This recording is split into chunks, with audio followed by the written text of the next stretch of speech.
Today is more than just another date on the calendar. It's a powerful reminder. World Environment Day is a call to action. And as the inheritors of this planet, we have the responsibility as well as the power enforced in our hands to shape the future of this planet. We bring you this special conversation with the chairman of Indian Oil Corporation, as well as young minds and the green warriors of tomorrow from 1,500 plus schools across India. GreenKonnect, young voices for a greener tomorrow. Listen in.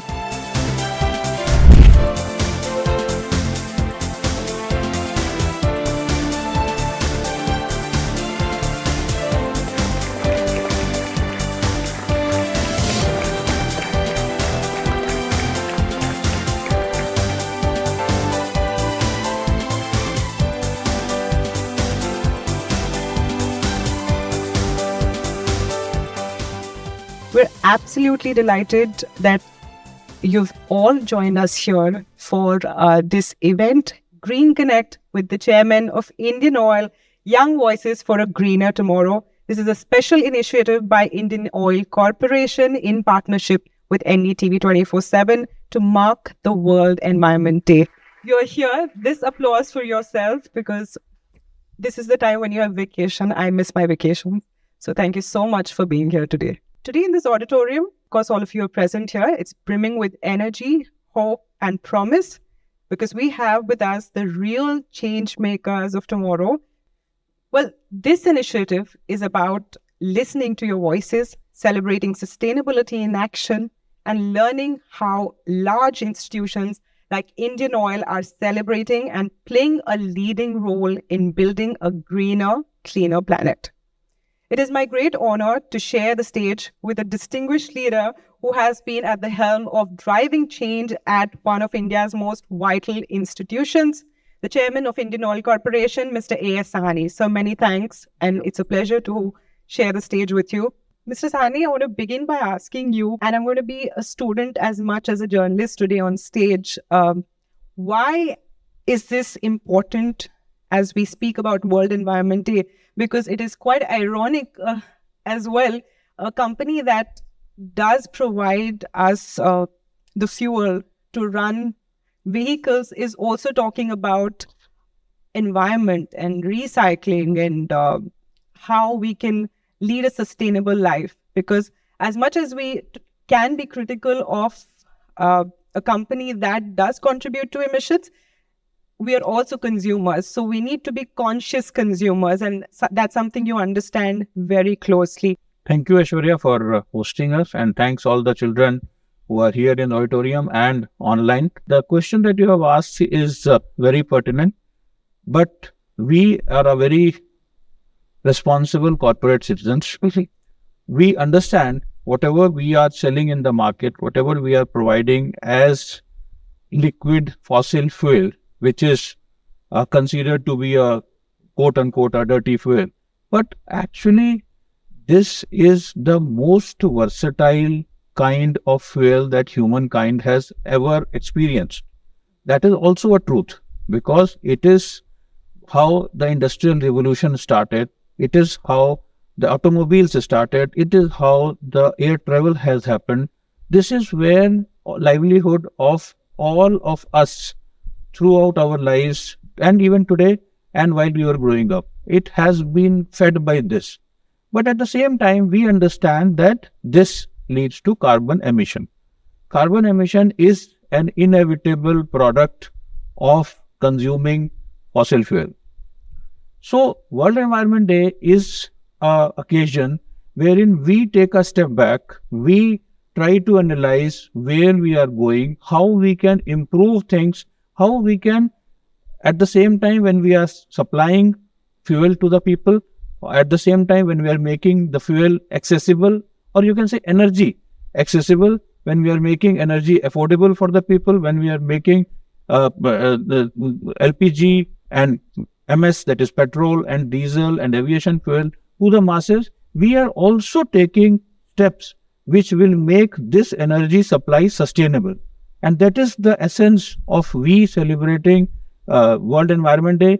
And we trying to reach out to masses, we trying to reach out to these tomorrow's citizens, and try to understand their concerns, and try to convey our feelings and our understanding of the process, our understanding of the problem, and the possible solutions going forward. IOCL has pledged to achieve net zero operational emissions by 2046. What, to your mind, are the key milestones that you would like to pursue, and the strategies to reach this goal as well? Actually, this whole net zero target for Indian Oil, it stems from Honorable Prime Minister's commitment given in Glasgow COP26 in 2021, wherein he committed that India will be net zero by 2070. So taking a clue from there, Indian Oil has started working backwards, and now we stand that by 2046 we can do our operational net zero by 2046. And for that, achieving it in 2046, it is not going to happen in one single day. It is going to have multiple steps, and as you rightly have pointed out, that what will be my milestones. So going forward, by 2030, we have taken as a very big milestone for ourselves, wherein in the COP26 declaration, where Honorable Prime Minister has said that 500 gigawatts of power will be coming from non-fossil sources. So out of that 500 gigawatt, Indian Oil has committed itself that I will be giving 31 gigawatts contribution to the nation. So that is one big milestone that you can say, wherein in the COP26 again, it says that 50% of my power needs will be coming from non-fossil sources. In our case also, it will be not only 50%, it will be more than 50%, because my power requirements are only 2 to 3 gigawatts, and I am going to produce 30 gigawatts. So I am surpassing the requirements which are there. So these are the couple of milestones which we want to make. And then there is another milestone that has been mentioned in COP26 by Honorable Prime Minister again, that we will be reducing the energy intensity of the industry, or we will be reducing certain number of million tons of carbon emissions, which will be going forward from 21 to 30. So we are taking clue from there. We have set our milestones for 2030 in correspondence with whatever is mentioned or whatever has been targeted. The target has been given by Honorable Prime Minister for the country. We are trying to either match it or we are going to exceed that. And what Sir is referring to here is, of course, the UN Sustainable Development Goals, yes. Which are at least 17 of them, of which IOCL is also trying to pursue few of them, right? Of course. So when I meant more relatable, if you could just point out at this point for the students, I know the applications in terms of agriculture, consumer durables, automobile. A lot of your petrochem business contribute to a lot of these allied sectors as well.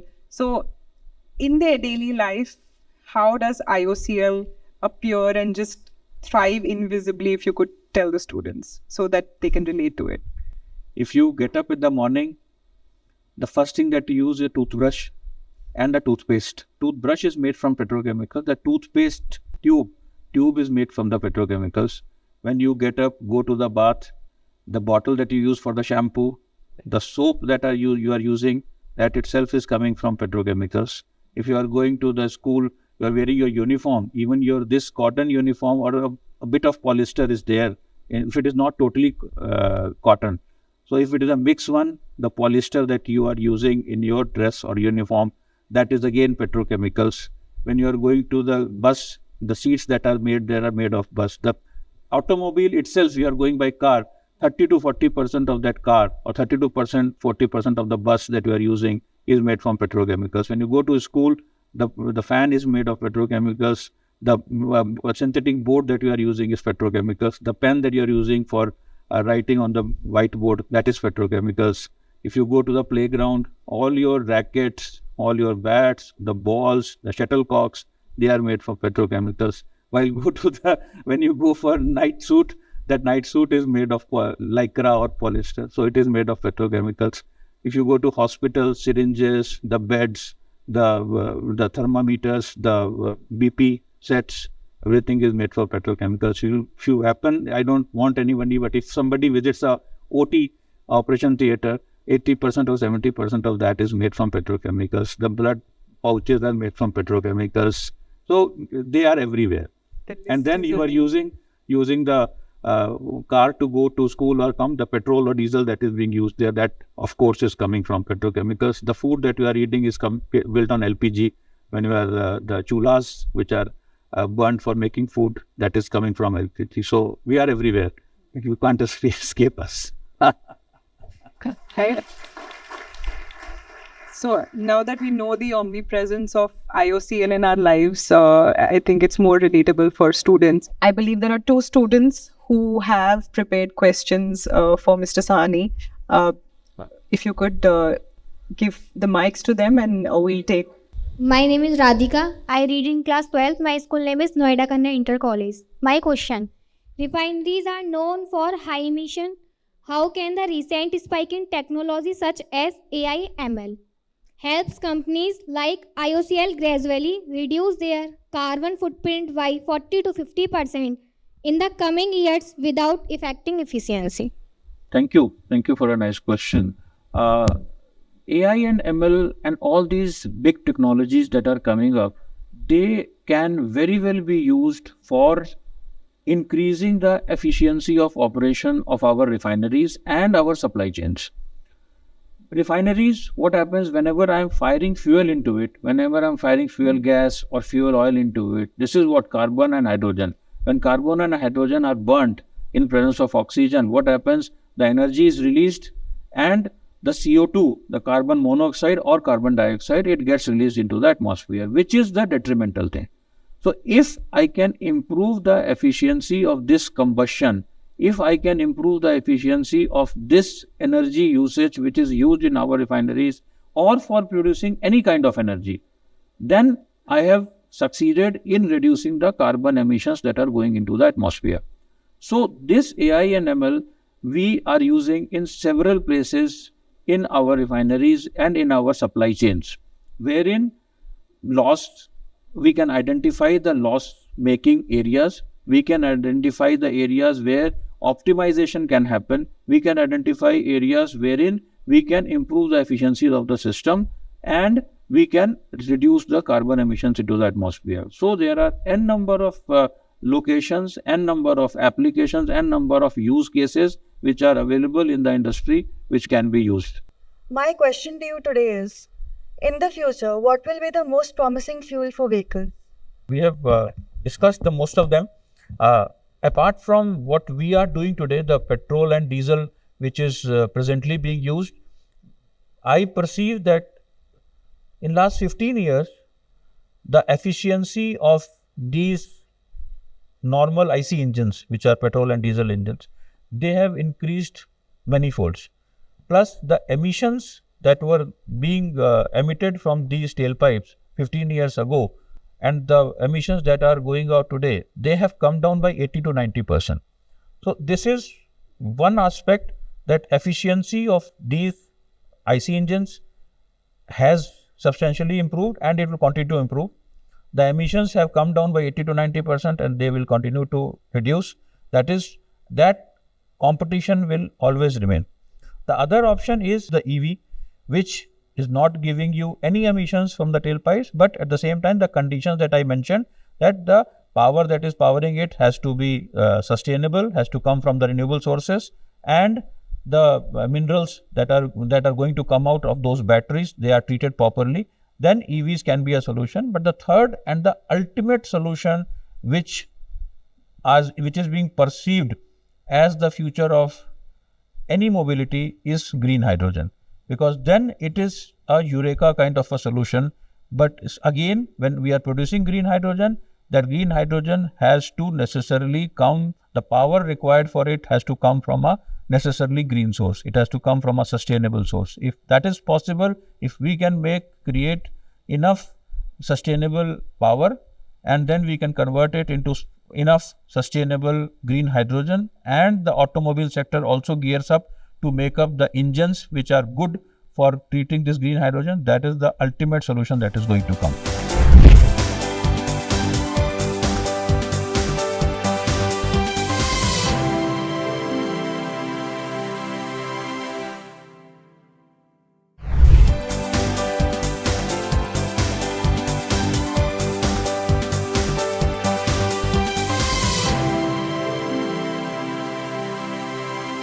A lot of students are joining us here online as well, so we'll take a couple of questions. Yeah. Thank you, Aishwarya and Mr. Sahney, for setting the context for the next session of this program, where we have got around 1,500 students who have joined online with us. So without further ado, let us GreenKonnect. Good evening, sir.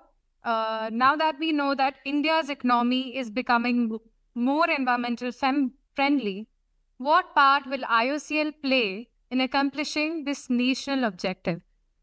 Indian Oil will always be on the forefront of sustainable energy, of green energy, because as I have already talked about, that energy needs of this country are going to grow exponentially, और जैसे ये exponentially increase करती हैं उसके साथ ही हमारे को नए सोर्सेज ऑफ एनर्जी भी ज़रूरत पड़ेंगे, और जब हम नए सोर्सेज ऑफ एनर्जी की बात करते हैं तो उसमें सारे ग्रीन रिन्यूएबल्स सारे एनर्जी सिस्टम्स आने शुरू हो जाते हैं। और जब हम आज से 10 साल बाद की बात देखते हैं तो हम लोग सिर्फ जो आज हम पेट्रोल और डीजल और एलपीजी और एटीएफ बना रहे हैं, हम वहाँ तक लिमिट नहीं करेंगे अपने आप को। हम आगे बढ़ के जितने भी सस्टेनेबल सोर्सेज ऑफ एनर्जी होंगे वो भी हमारे पोर्टफोलियो में होंगे, और वो एक सिग्निफिकेंट पोर्शन होगा हमारे पोर्टफोलियो का going forward. Good evening, sir. I'm Ajika Ramesh from Srinara Central School. So my question is, does the silence of a dying forest or the melting of glaciers ever make you pause and reflect? It's a very interesting question and very difficult question, I'll say. But yes, we appreciate the question and we appreciate the thought behind it. It does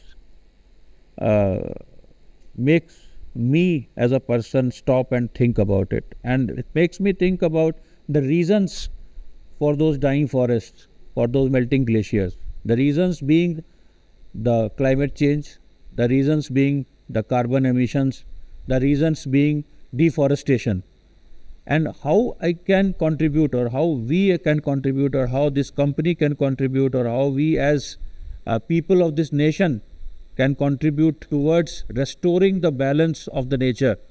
That is the thought that comes into my mind.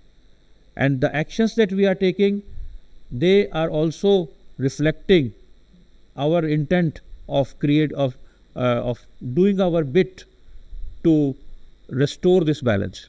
When we are doing forestation at a massive level, when we are doing forestation in the Sundarbans, when we are doing forestation elsewhere in the country at the level of crores of trees that we are putting up every year, that is the thought that goes into it. When we talk about the efficiencies in our operations, wherein we try to reduce the carbon emissions, the thought goes into it.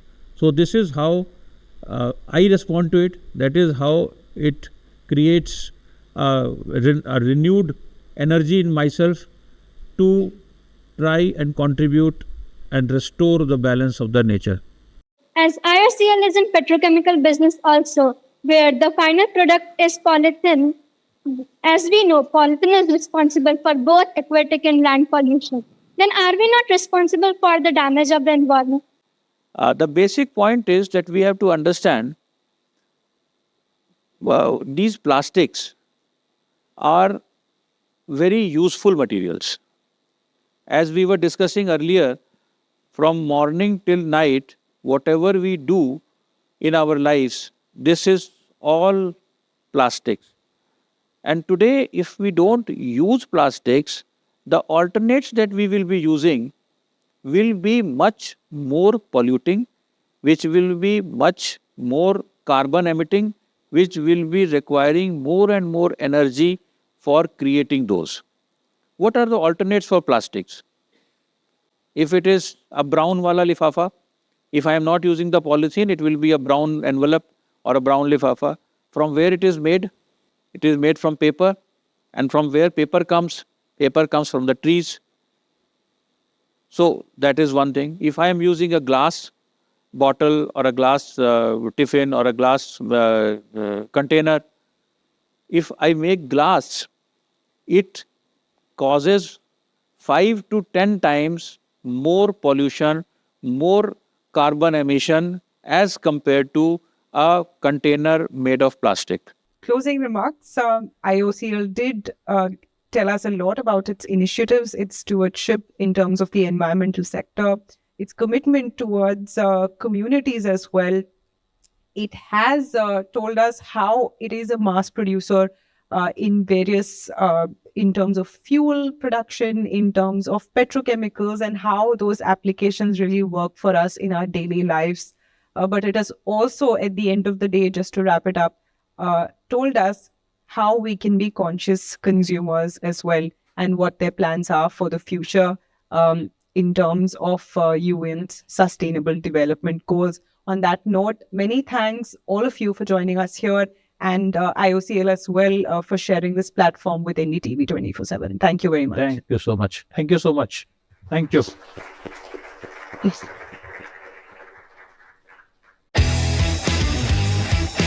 Sir emphasized on how small efforts can make a big difference, and for me personally I thought that इतना करेगा तो क्या ही हो जाएगा world में, कुछ globally impact होगा नहीं. But now from this event I got to know that even small efforts matter, and these very small efforts make big difference. हमें सबसे अच्छा लगा कि हमने सर से बात करने का एक मौका मिला. हम सब ने अपने अपने क्वेश्चन पूछे, सर ने हमें बहुत अच्छे से आंसर दिए, और सर ने ग्रीन हाइड्रोजन के बारे में, इन्वायरमेंट के बारे में, उसके संरक्षण के बारे में और इन सब के बारे में बहुत अच्छे से बताया. First of all, I thought that Indian Oil was just a company whose focus on selling of petrol, but it was totally wrong. Today I learned that Indian Oil has contributed a vast step on the sustainable development और आगे भी करेगा. Especially आज मैं chairman sir से ये समझने को मिला है कि plastics are not harmful. It depends on us that if we make it or how to use it properly.